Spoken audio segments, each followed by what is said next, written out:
But dogs do. I remember Chester. We bought him. Well, actually, we didn't buy it for him. We bought these little.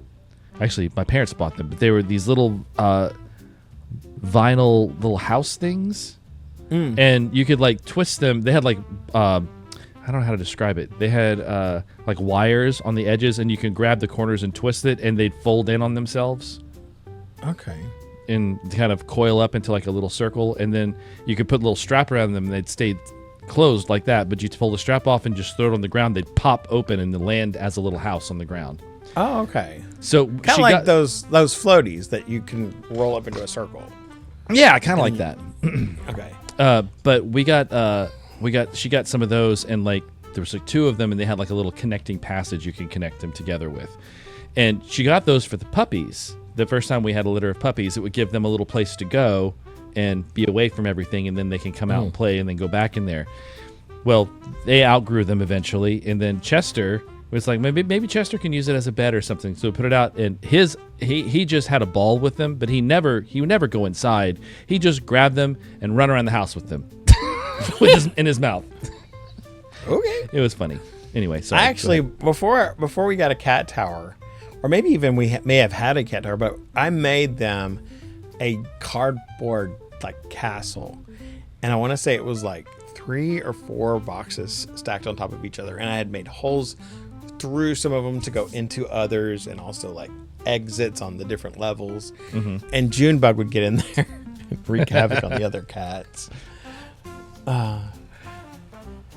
If this sentence had better words, it would sum this whole Mad Lib up perfectly, but instead it's just weird. Okay. It does. It even looks. It's got that Sidney Seam-esque kind of vibe to it too, or at least that creature does. That creature does, yeah. Yeah. You know who it reminds me of? What's the other one we did? The one that did the Gashly Crumb Tinies. He did the entrance, the intro to Mystery on PBS. Edward Gorey. Yeah. Edward Gorey. It reminds me a little bit of Edward Gorey. Oh. So I actually Googled what part of a cat's body would be where our heel is. Okay. And it is the hock. Oh, okay. Because, cats are... I can't remember. It's digito... there's a term for the way they walk, because they walk on their tiptoes. But it's like digitopedia or something like that. Incidentally, elephants do too. That's interesting. You wouldn't think that they would do that.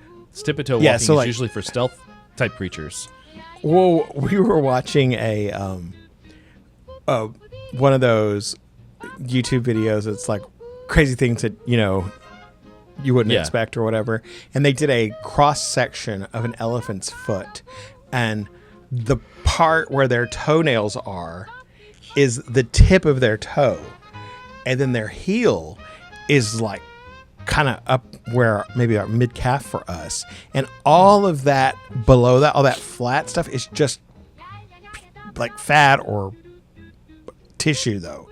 And there's a huge blank space between the what would be the bottom of our foot where our heel is and all of that, I guess, padding to hold their weight. That is interesting. It's very interesting. That's right up there with like Pippos have pink milk. And sweat. Oy. I was going to say, my two duos are like cribbing off of each other now. Like, I'm doing my Spanish one and I'm doing the German one, and I do them like a lot of times on the same day. And like, I'll be like, I'll be doing the Spanish. I'll be doing the Spanish one, and it'll be talking about Germany, and then sometimes in the German one, they'll be talking about Spain. But they don't necessarily talk about other countries as much. I just think it's funny. And I also learned that both German and Spanish say "I'm hungry" in the same way, which probably French does as well. You don't say "you're hungry"; you say "I have hunger." Yes, in French you say "I have hunger." And that the German and Spanish do it exactly the same way. And I'm like, when did English suddenly decide we're going to turn being hungry into like an adjective, like a state, rather than a noun all the time? Yeah. So one of my favorite misconceptions and misinterpretations of the French language is there's chaud. Chaud means hot. And there's two ways of saying that you're hot. You can say il est chaud, which means I am hot, or you can say il fait chaud, which means I am making hot. And if you say il fait chaud, I am making hot, that's when you want to get to an air-conditioned room because you're sweating, you're making hot. If you say il est chaud, you're saying I'm sexually aroused. Well, yes, and my friend Danny, when they went to France on vacation once, his sister did not know the difference, and she was walking around the train station fanning herself, going, "Oh, il est chaud, il est chaud," and everybody was giving her the weirdest looks, and Danny was just cackling. Anyway, girlfriend. How old are you? No. But did I show you the struggle that I had trying to get the word "thank you" in an image? No, I don't think so. Oh my God! So this is for my Claire Obscure series. I was working on getting a French-themed thank you. I wanted some sort of a graphic to put on my thank you to the members screen at the end of the video, and I wanted it to be French-themed because Claire Obscure is a French game. And so merci.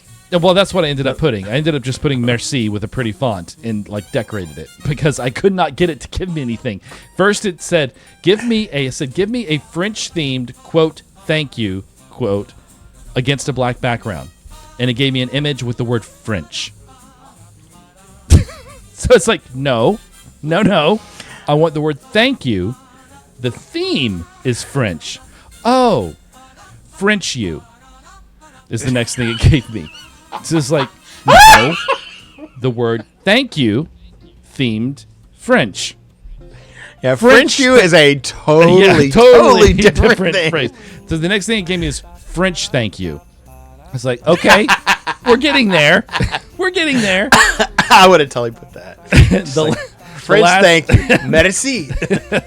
And the last thing it gave me was the word thank you, but the T looked like an F.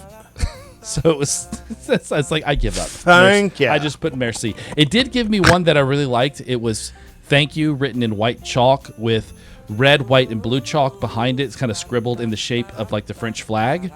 But the background was not a solid black image, so I couldn't Luma key it out because it had little speckles on it. So it's like, God, this one's good and I can't use it. Anyway, whatever. On and back to Madlib. That'll go in the side conversations video. Oh, okay.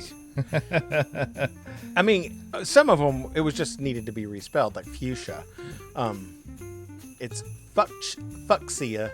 Or fuchsia, not fuchsia.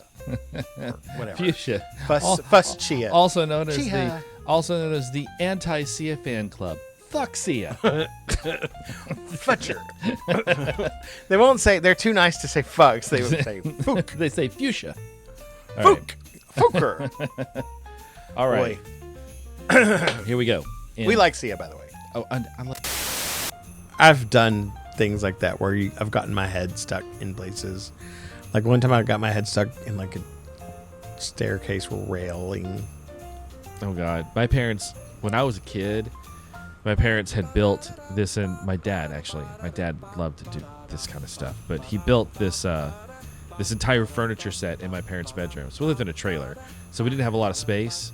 So they want to kind of make a sitting space in their bedroom as well as a sleeping space. So they he went about halfway up the wall and he made a bed that was raised up there. So he made a frame that held the bed that was attached. And then underneath he had a structure where he had two couches that were built into the wall.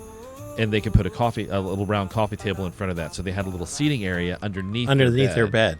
Right. Sort of like bunk beds. I've seen bunk beds like that now. Yeah, it's kind of like bunk beds, but the bottom area was seating. I've seen where they had it like a library for the kid and a place for him to sit.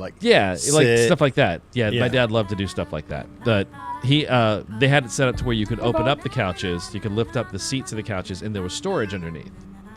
And while they were building that, I figured out that I was small enough that I could crawl into that, and I can crawl through one into the other and then come out the other side. And then I went back in and I crawl around to the other side and I come out the other side. And that I misjudged my size and the way I was moving through it one day, and I got stuck in the middle. where my head was in one side and my feet were in the other, and I couldn't get out. And I was stuck, and I had to scream for my parents to come help me, and they had to come help me get out. Anyway. Oh my gosh! And they're like, and I never did it again. Yeah, right. It's like the time I got caught in the laundry chute. I mean, I'd gone down it many times, but this one time I went down it without my shirt, and it was hot, and my skin was like sticky, and so I kept sticking on the way down. Oh, and then I would like, when I'd finally get myself to, I kept having to like wiggle myself down, and it was very awkward. I think that was my last time too.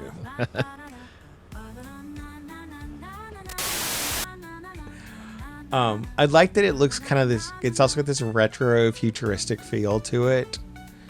Like it could almost be in the Blade Runner world, but oh yeah, the rain adds a lot to that too.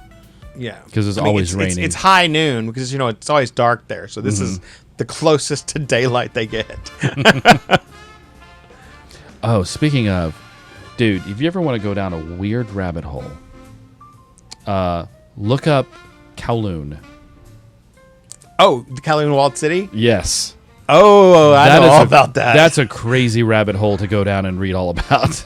I mean, and I'd always heard of Kowloon, and I didn't realize they had just completely razed it to the ground. And just watching it and seeing what it is now, it's just nothing's there, kind of. It's just a park. It's a park. Or something. Yeah, it's Kowloon Park now. And it's just so shocking how many people lived in there and how like bizarre it was like its own world in there. Yeah, there were places that I mean, when I read about it because I played a horror game called Welcome to Kowloon that took place in Kowloon Walled City, and I got really interested in the subject and I read all about it. And there were places where people would live and work and never see sunlight, ever. Yeah, I mean, it's just insane.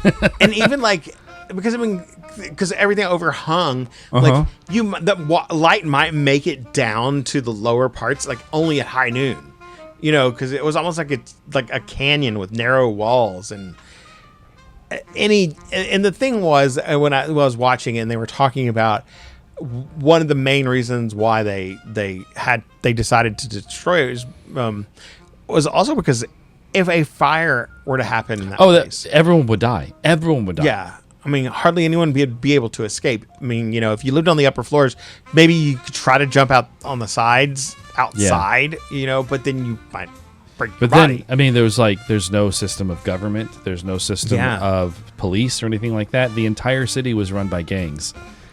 But it sort of also worked. Strange. Like there could be people who lived a normal life who weren't like afraid. Yeah, absolutely. But yeah, it's just bizarre. Or you could just, give somebody the wrong look and be stabbed to death. Yeah. Anyway, sorry, little tangent there. You brought it up, and it popped in my head. It's like, oh yeah, we should. Yeah, Kowloon's an interesting subject for discussion. Terry and I did definitely go down that rabbit hole. Like, I don't remember what started it. I think it may have been one of my scary, interesting stories or something like that. And then I started looking it up on other mediums, and then I think we watched a Vice video about it. I mean, oh wow, so much interesting stuff. I would almost like to get stories from real people. Oh yeah, because I know they must have exist. Like actual stories, narratives of their lives. There. Yeah, or people may not have even thought that they were unique. Because if you're in there your whole life, I doubt there's a lot of going in and out for most of the residents. No, there really wasn't very much at all. If you lived there, you pretty much stayed there. Yeah. Yeah. Huh. Weird. Okay. It's like, are they like patrons at a museum and they just got caught in there, or are they part of the exhibit?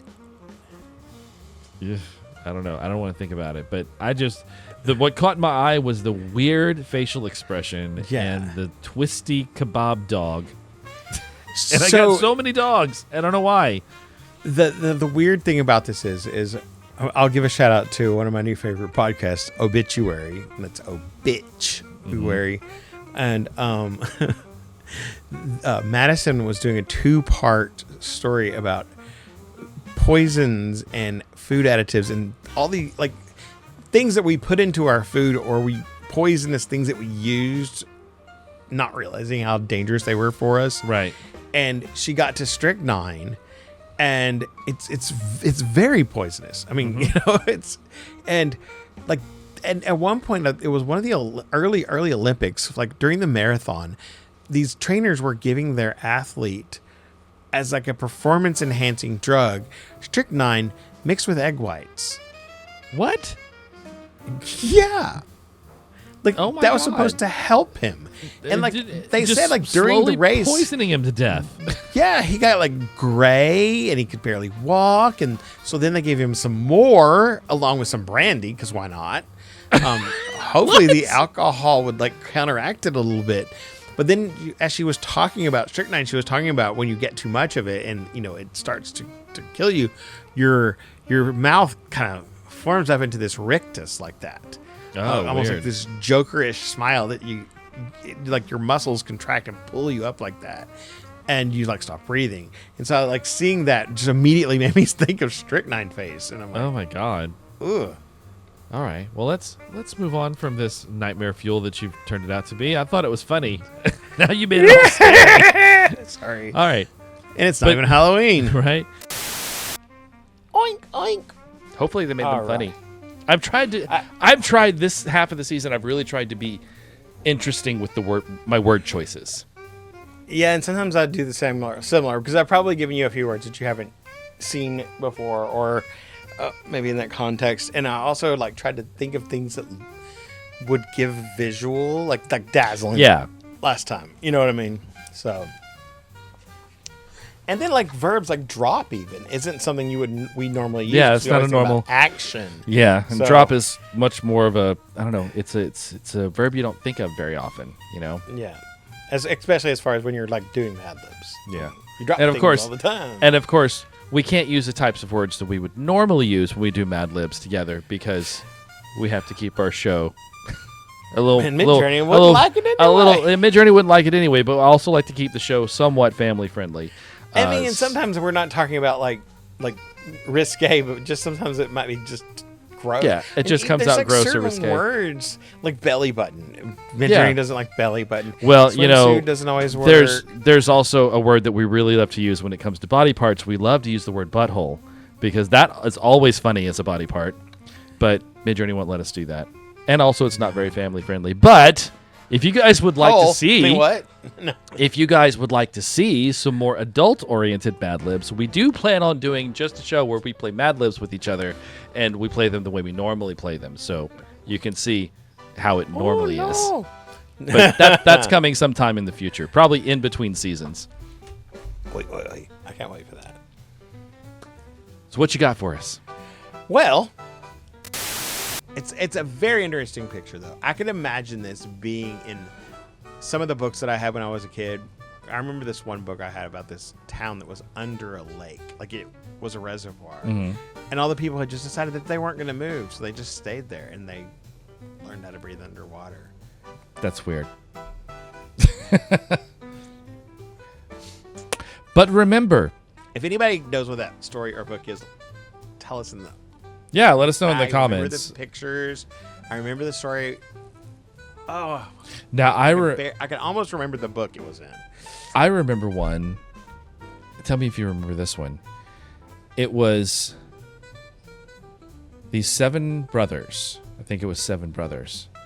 And they all had some sort of unique ability about them. And one of them had gotten in trouble for something. I don't remember why.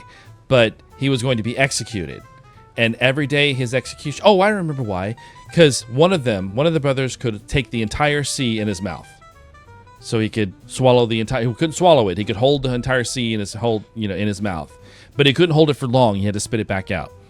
And that's what happened. He took the whole sea in his mouth, and this kid that he had done that for ran out and was finding all these shiny pebbles, and he was like, oh, these are pretty, and he was talking to them. He was trying to motion him for him to come back to shore, but he couldn't. Finally, he had to let the ocean go, and the kid drowned. So he was being put to death for killing the child, even though he was trying to get the child back to safety. He was trying to rescue Right. him. So anyway, he goes on trial, but every time they try to execute him, like one day they're going to behead him. So instead of him going, his brother who has the neck made of iron goes. And so they can't behead him with the guillotine. The next time they're going to shoot him. And so he sends the brother who has like no torso. It's just like, I don't know. You know what I mean? It's like and finally, after Yeah. all the brothers have survived trying to be executed, it's like, well, finally, you've proven that you're innocent by not being able to be killed, so we're going to set you free, or something like that. Do you remember that book at all? And I think no, not really. But I think what I'm thinking of, the story that I'm thinking about was called "The People in the Lake," but I'll have to look it up. Anyway. Yeah. Anyway, okay. Weird side conversation there. Okay.